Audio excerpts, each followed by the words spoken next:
예, 반갑습니다. 우리가 계속해서 로마서의 말씀을 보고 있죠. 로마서 우리가 오늘 2장 1절에서 11절의 말씀을 읽었는데요. 이 말씀은 우리 1장에 나오는 말씀 24절부터 해서 24절, 28절이죠. 18절에서부터 말씀을 이어서 보셔야 된다는 거죠. 이게 1장 18절에서부터 2장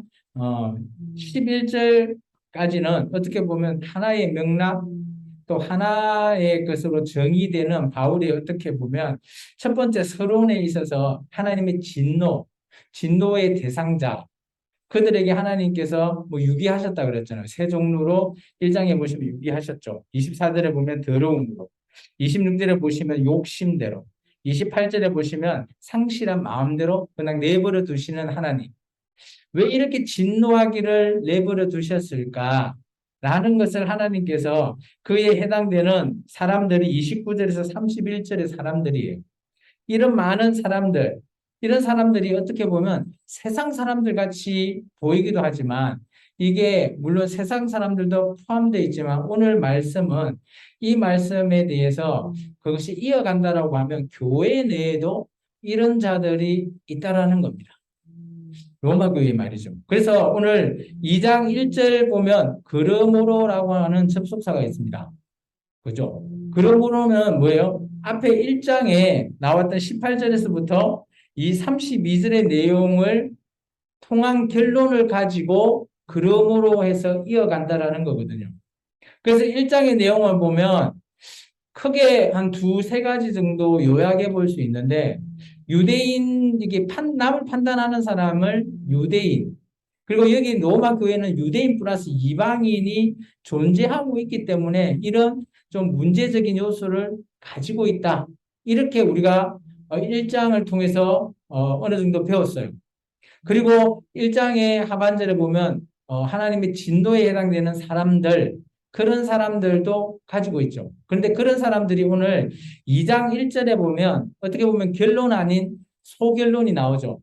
그들 누구든 간에 이게 교회에 있는 이런 사람이든 교회 밖에 있는 이런 사람이든 간에 오늘 누구를 막론하고 하나님 앞에는 핑계 댈 수 있는 사람이 없을 거라는 거예요. 이 말은 반대로 하나님 앞에 나 하나님 모릅니다 라고 말하는 그 세상 사람들에게도 하나님께서 내가 자연을 통해서 일반 계시를 통해서 보여줬다라고 하는 게 1장의 내용이잖아요. 오죽하시면 우리 교회에 있는 우리 하나님께 말씀을 받은 우리는 그들보다 더 우리는 하나님과 가깝기 때문에 하나님 앞에 심판대에 서게 되면 핑계대지 못할 것이다 라는 것을 재차 강조하고 있다라고 보시면 됩니다. 그렇다면 이 심판의 기준은 뭐냐? 2절에 나오는 말씀입니다. 하나님의 심판대에 가면 진리대로 우리가 한 그 모든 것들은 진리대로 이루어지게끔 하신다라는 거예요. 이 말은 뭘까요? 진리대로 이룬다. 그러면 하나님의 특별한 심판의 기준이 바로 진리라는 거예요. 그러면 진리는 뭐예요? 어떻게 보면 여기서 말하는 진리는 하나님께서 기존에 말씀하셨던 그 하나님의 말씀의 내용을 얘기하는 거예요. 근데 이 내용을 1장에는 뭐라고 하는가 하면 율법이라는 것들을 말하고 있고 그리고 여기서 말하는 내용 중에 또 하나의 진리라는 것은 우리가 이제 유대인에게는 하나님께서 율법을 주셨잖아요. 언약과 플러스에서. 그리고 지금 우리에게는 어때요? 로마 교회는 유대인 플러스 이방인, 예수님과 함께 언약을 맺은 우리라는 것을 얘기하고 있어요. 그래서 구약에서는 그런 율법과 함께 줬지만 지금은 예수님과 새로운 언약을 통해서 우리가 언약을 맺게 됐고 그것의 진리를 통해서 우리에게 심판할 거라는 겁니다. 따라서 하나님께서는 조금 이 3절부터 5절의 내용을 보시면 이런 모든 자들이 하나님의 진노를 쌓게 하였다. 뭐 그런 표현을 쓰고 있거든요. 그래서 하나님께서 심판의 날일 때 어떻게 하실 것이다? 하나님의 심판의 기준은 진리대로 이루실 거라는 거죠. 그러면서 저는 이제 1장 6절, 1장이라는 2장 6절의 내용을 어떻게 보면 2장에 해당되는 총결론이지 않겠나 싶어요. 뭔가 하면 하나님께서는 행하시는 대로 보응하신다. 이게 그 행한 것이 진리를 기준으로 해서 행한 대로 보응하시는 하나님. 이렇게 저는 이 말씀을 조금 해석해 보고 싶다라는 거죠. 그래서 여기서 보시면 그 행한 대로가 뭐냐라고 했을 때 오늘 보면 6절 하반절 있잖아요. 그죠? 우리가 참고 선을 행하면 뭘 하신다? 하나님께서 영생이라는 걸 주시고요. 그 밑에 진노의 대상이 되는 8절의 내용.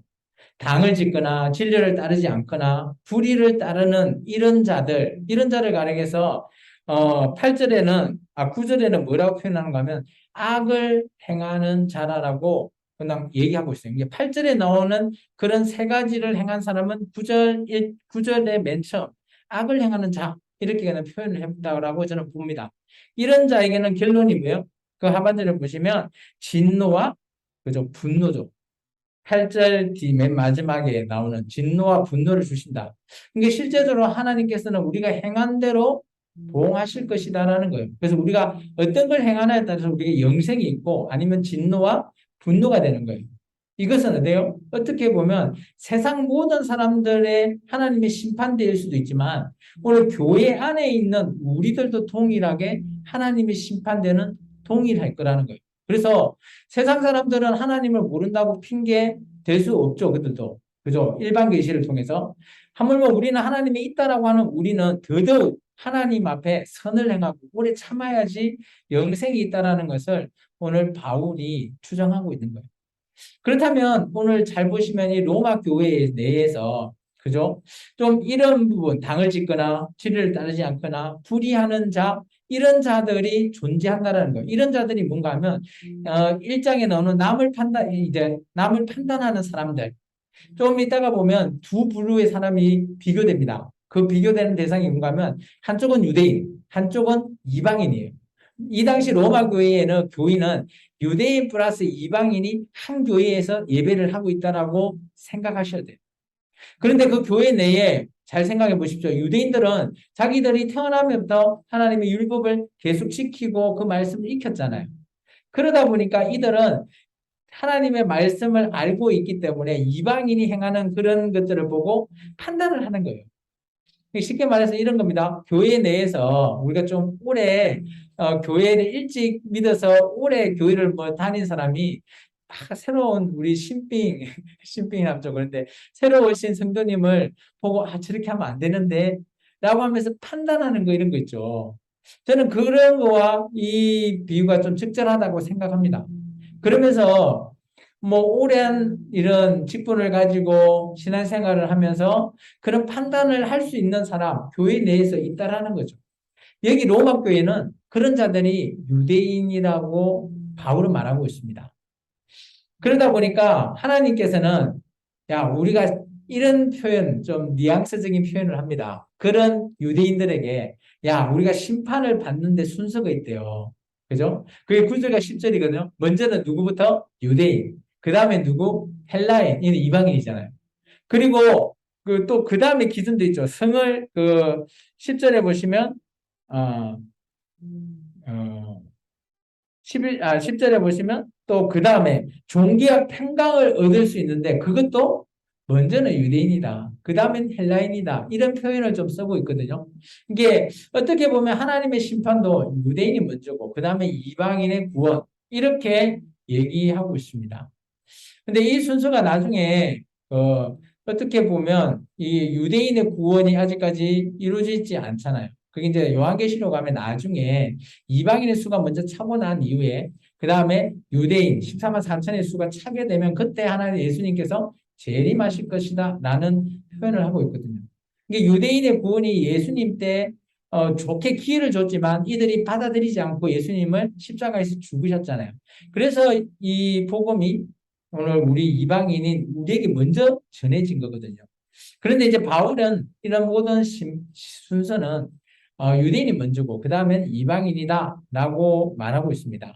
뭐 이 순서에 대해서는 특별하게 뭐 이런 그런 뭐라고 해야 되죠? 원래 순서에 입각해서 이렇게 말하고 있는 거죠. 근데 지금 우리 교회 시대는 먼저 이방인의 수가 먼저 차고 있고요. 그 이후에 유대인의 수가 찼을 때 예수님의 재림, 뭐 이렇게도 우리가 계시록을 통해서 볼 수 있습니다. 바울은 이렇게 먼저 우리에게 얘기하고 있고요. 그래서 이제 우리가 그 11절에 보시면 하나님께서는 외모로 사람을 취하지 않는다. 여기서 외모는 뭔가 하면 그냥 우리의 얼굴, 잘생긴 얼굴, 이쁜 얼굴 그럴 수도 있는데 여기서 말하는 외모는 그죠? 유대인이냐 이방인이냐를 가리키는 겁니다. 그래서 어떻게 보면 겉에 보이는 그런 형태를 통해서 유대인과 이방인을 구별할 수 있잖아요. 지금도 우리가 외국인을 오면 한국 사람 그리고 외국 사람 구분할 수 있듯이 마찬가지는 거. 이 당시도 유대인과 그 당시 헬라인들이 구분이 쉽게 되었기 때문에 이런 표현을 썼다라고 보시면 됩니다. 12절부터 우리 끝절인 29절까지는 이런 유대인과 이방인의 복음에 대해서 얘기하고 있어요. 자, 저를 한번 봐보십시오. 유대인의 복음과 이방인의 복음에 대해서 정리된 때가 언제예요? 그때가 바로 사도행전 15장 때예요. 그게 바울이 1차 전도여행 끝나고 난 이후에 이 문제를 통해서 그죠? 예루살렘 교회 가서 사도행전 15장에 예루살렘 총회가 결정이 되죠. 그때 비로소 두 가지 복음을 얘기했잖아요. 유대인은 유대인에게 그죠? 이방인은 이방인의 복음이 있다라고 했어요. 왜냐하면 이 당시에 할례파들이 할례를 받아야지 구원이 있다라고 했던 것을 그때 사도행전 15장의 결론을 내린 것을 통해서 바울이 지금 여기에 로마서를 통해서 로마 교회도 유대인과 이방인이 섞여 있기 때문에 구분을 지금 하는 겁니다. 유대인은 유대인의 복음, 이방인은 이방인의 복음이 있다라는 것을 말을 하고 있는 거예요. 근데 이제 중요한 거는 우리가 좀 이따 이제 읽어볼 건데 유대인과 이방인도 죄를 지면 된다 안 된다? 안 된다라는 거예요. 죄를 지면 그죠? 똑같이 죄인이 되는 거예요. 무슨 말인지 이해했어요? 유대인의 복음과 이방인의 복음은 뭐예요? 죄에 대한 그죠? 우리가 할례를 받나 안 받나 이런 문제들을 구분하는 것이지 죄에 대해서는 우리가 사유롭지 못하다는 거예요. 그래서 유대인이나 이방인은 누구를 통해서 예수님을 통해서 죄의 문제를 해결받는다라는 걸 얘기합니다. 그래서 바울은 이 12절부터는 우리가 좀 읽어보면 바울의 뉘앙스가 좀 보여요. 바울도 유대인이지만 유대인이 너무 어떻게 보면 이방인을 우리식으로 표현하면 깔본다? 그런 식의 표현을 쓰고 있어요. 너무 깔보지 마라. 너나 이방이나 별 차이 없다. 라는 것으로 소개를 하고 있어요. 왜 그럴까요? 이게 하나님의 이 예수님이 전하는 복음은 유대인이나 이방인이나 통일하다는 거. 이전에 구약시대 때는 유대인은 특권이잖아요. 이스라엘 민족의 특권으로 언약을 맺은 백성이기 때문에 특별한 백성이었지만 이제는 예수님과의 새 언약에 있는 백성은 그 구약의 유대인이나 지금 우리 이방인이나 별 차이가 없다. 평등하다는 평등해. 그런 측면에서 우리가 보셔야 돼요.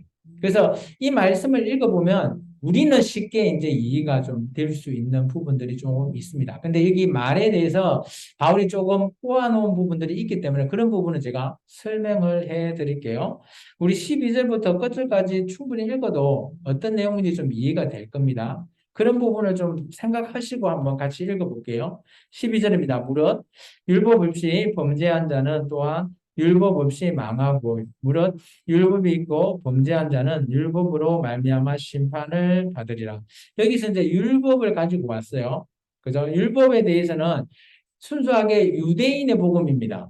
유대인은 예수를 믿지만 율법을 지켜야 되고 할례를 받아야 돼요. 할례를 행한다는 것은 그 율법을 지키는 자를 가리키는 거거든요. 그래서 율법에 대해서 지금 얘기하고 있습니다. 13절이에요.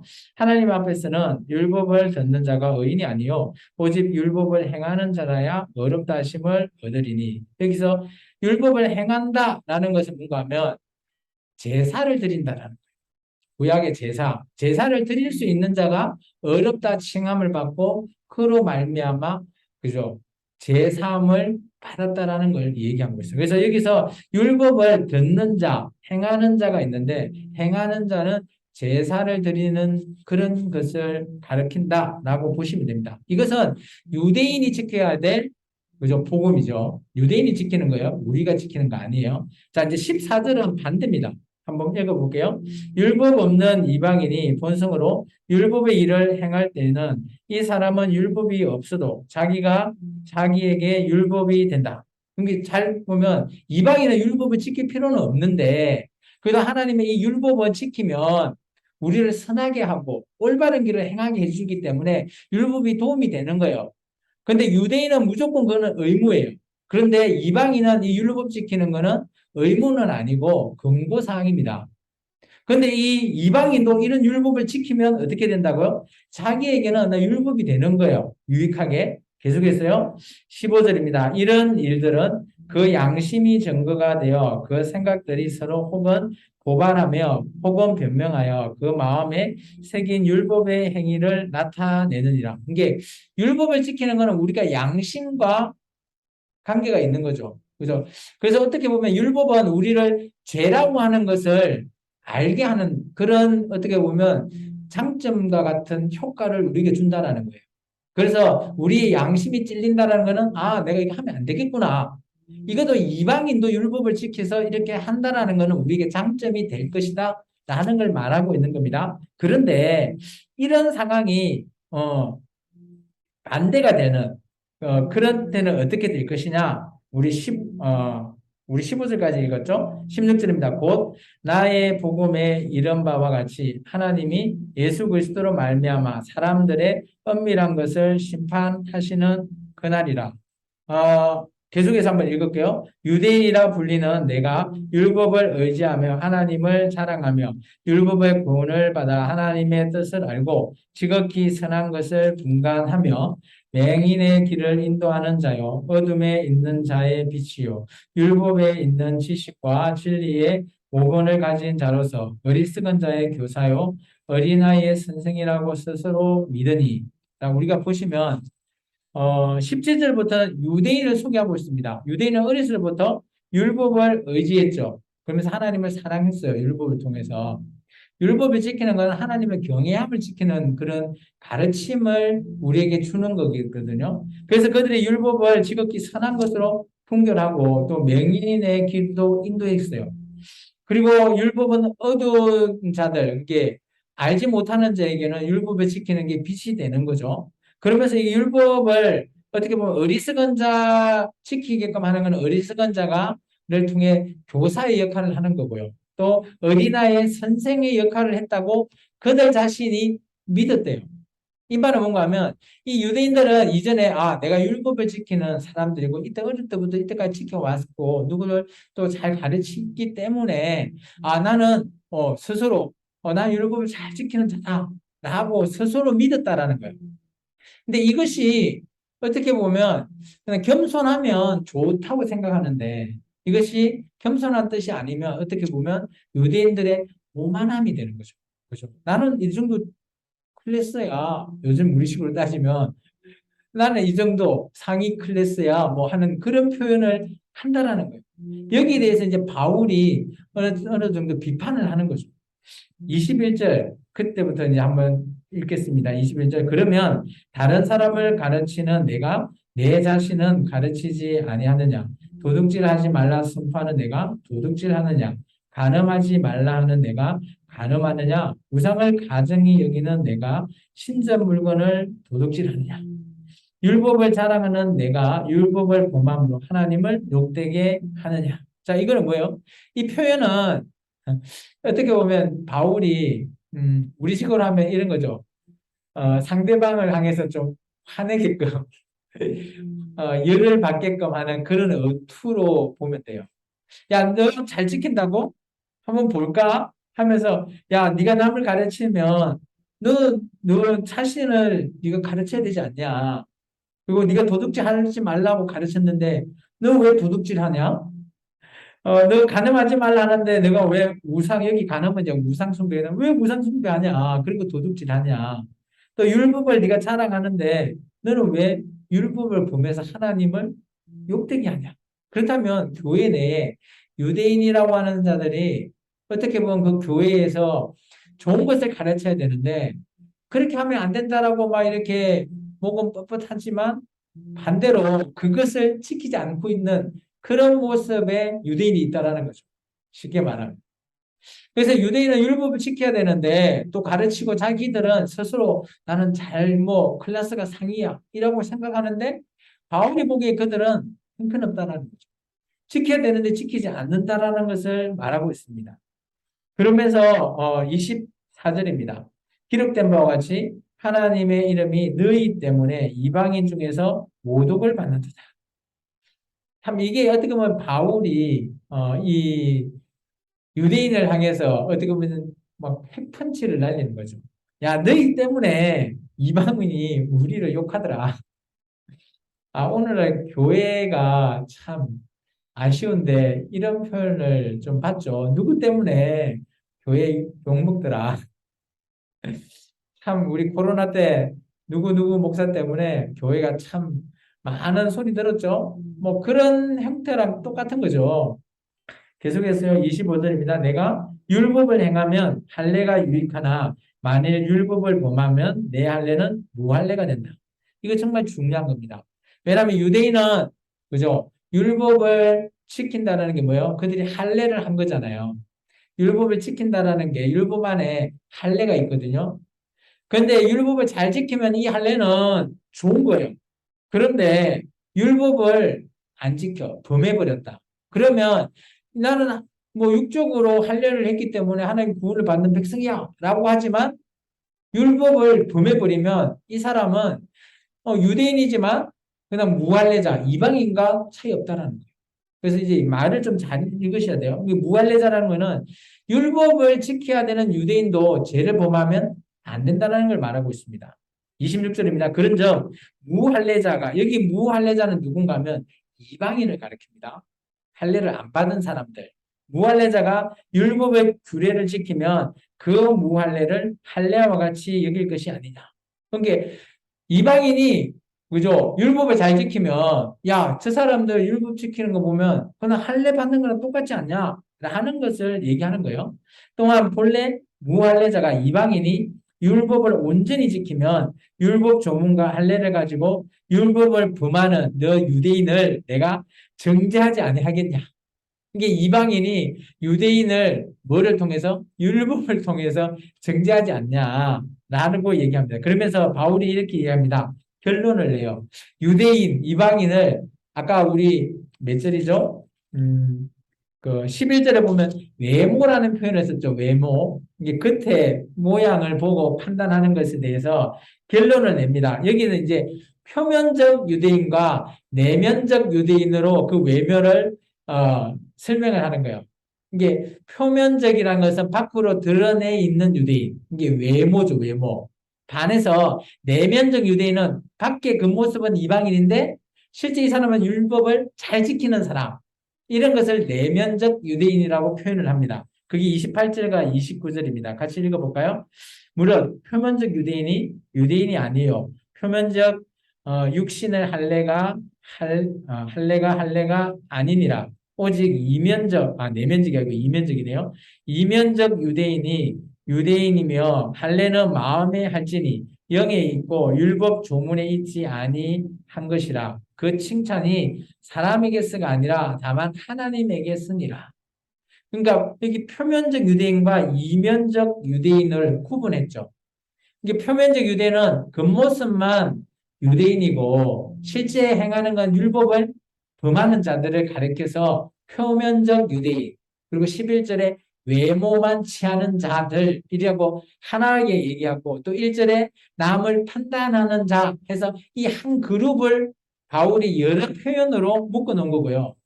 반대로 무할례자, 여기 이면적 유대인, 이방인 이런 자들은 한 부류로 묶어놓고 이들은 율법을 안 지켜도 되지만 율법을 잘 지키는 자라는 거예요. 그러면서 바울의 결론이 29절이라고 봅니다. 할례는 어디에 행해라? 마음에 행해라. 그리고 영이나 율법 조문에 있지 않다라는 표현이 원래는 율법 조문에 있죠. 할례 행해야 되는 거. 태어나면 아들이면 뭐 그죠? 7일 만에 할례를 행해라 하는 게 율법 안에 있어요. 근데 바울이 여기서 말하고자 하는 건 뭔가 하면 너희가 하고 있는 그 율법 제대로 지키지 않는 그 율법 지킨다라고 하는데 그런 거 한 소용없고 정말 지키려면 마음속으로 지켜라는 거예요. 그 율법을 제대로 좀 지켜라. 마음에 할례를 행하라는 거는 제대로 지켜라. 이제 이방인은 할례를 하지도 않지만 잘 지키는 거 보면 모르겠냐. 오히려 그죠? 이방인을 통해서 유대인을 꾸짖는 듯한 그런 바울의 모습이 보인다라는 거예요. 그러면서 이 내용에 대해서 3장을 통해서 계속 유대인과 이방인에 대한 비교를 하고 있어요. 왜 이게 중요한가 하면 지금 우리는 중요하지 않아요. 로마 교회에서는 참 중요하다는 거예요. 우리 교회에 유대인이 있습니까? 없잖아요. 그래서 중요하지는 않아요. 그런데 로마 교회는 유대인과 이방인이 섞여 있기 때문에 혼란이 가중할 수밖에 없어요. 그래서 할례파가 이방인에게 야, 너 할례 해라 라고 하는 그런 설득을 통해서 이방인을 유대인화 시킨다라는 거죠. 그거 옳지 못하다는 것을 바울이 설명하기 위해서 계속해서 지속적인 설명을 하고 있어요. 그렇다면 이 로마서를 통해서 로마 교회도 이런 형태가 있다면 우리가 잘 보시면 아시겠지만 갈라디아서 우리 했잖아요. 그 두 복음. 그게 유대인의 복음과 이방인의 복음이잖아요. 그러면 갈라디아 지역에서도 유대인과 이방인이 섞여 있어서 혼란이 많이 있었기 때문에 아마 저는 로마서는 그 이후에 바울이 저작했기 때문에 유대인과 이방인이 함께 섞여 있는 교회 당연히 교회가 그럴 수밖에 없거든요. 그런 교회를 향해서 내가 이런 어떻게 보면 교리적인 내용을 정리해야 되겠다라고 하는 게 로마서라는 거죠. 그래서 로마서는 이방인, 유대인 이런 것에 대해서 구분해서 설명을 하고 있다라고 보시면 됩니다. 3장의 내용은 이제 다음 주에 계속해서 우리가 이어갈 건데 3장에는 이제 우리가 죄라고 하는 놈이 어떤 놈인지에 대해서 바울이 또 설명합니다. 그래서 다음 시간에 한번 보고요. 오늘 말씀을 그렇다면 과연 우리는 어떻게 적용해 볼 수 있을까? 참 어떻게 보면 우리하고 별 상관없지 않냐? 라고 생각할 수도 있죠. 그런데 아까 보면 무할례자지만 율법을 잘 지키는 그런 자들 있잖아요. 그런 자가 오히려 유대인들을 향해서 그저 안 지키는 자들을 향해서 율법을 통해서 꾸짖는다. 그런 표현을 우리가 배웠거든요. 그걸 통해서 우리 이방인도 어떻게 보면 율법을 어떻게 보면 의무는 아니지만 그래도 율법은 우리의 죄성, 양심을 깨닫게 하고 또 우리의 죄를 보이게끔 하는 그런 좋은 기능이 있으니까 우리가 이런 부분들도 잘 한번 생각해 봐야 되지 않겠나. 그런 측면에서 한 세 가지 정도 한번 우리에게 한번 적용해 보자라고 해서 제가 잡아봤습니다. 첫 번째는 하나님의 심판의 기준은 그죠? 사람 뜻대로가 아니에요. 하나님의 진리대로 이루어진다라는 것을 우리가 좀 볼 필요가 있어요. 진리라는 것은 하나님께서 주신 말씀이죠. 그래서 그 말씀에 통해서 하나님께서 주신 대로 이룰 수 있다. 이루어진다라고 보셔야 되고요. 두 번째 중요한 거는 하나님께서 우리가 행한 대로 보응한대요. 이게 여기서 행한다라는 것이 이제 구약의 행하는 제사 그런 것을 통해서 행함이 있지만 여기서 행한다는 것은 내가 선을 행할 것이냐 아니면 악을 행할 것이냐 이런 걸로 좀 크게 보시면 좋겠다라는 거죠. 그때 우리가 하나님 앞에 섰을 때 영생을 받을 거냐 아니면 진노와 그죠 하나님의 그죠 진노를 쌓는 일에 우리가 동참할 것인가 라는 것을 우리가 좀 기억해야 될 필요가 있다는 거예요. 세 번째 우리는 결단코 죄라고 하는 것과 상종하면 안 된다라는 거예요. 왜냐? 그건 이제 다음 시간에 설명할 건데 이 죄라는 것이 우리가 떼고 싶다고 뗄 수 있는 존재가 아니라는 겁니다. 그래서 오늘 말씀은 제가 뭐 적용한다라기보다는 조금 이 로마서를 가지고 우리가 적용해보자라고 했을 때 좀 쉬운 문제는 아니라고 봐요. 근데 우리가 늘 지켜오는 거 있잖아요.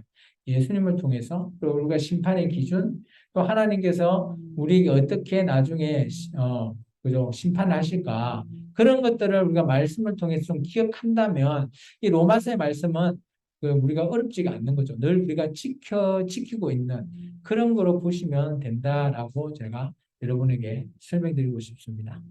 기도하겠습니다. 주님 감사합니다.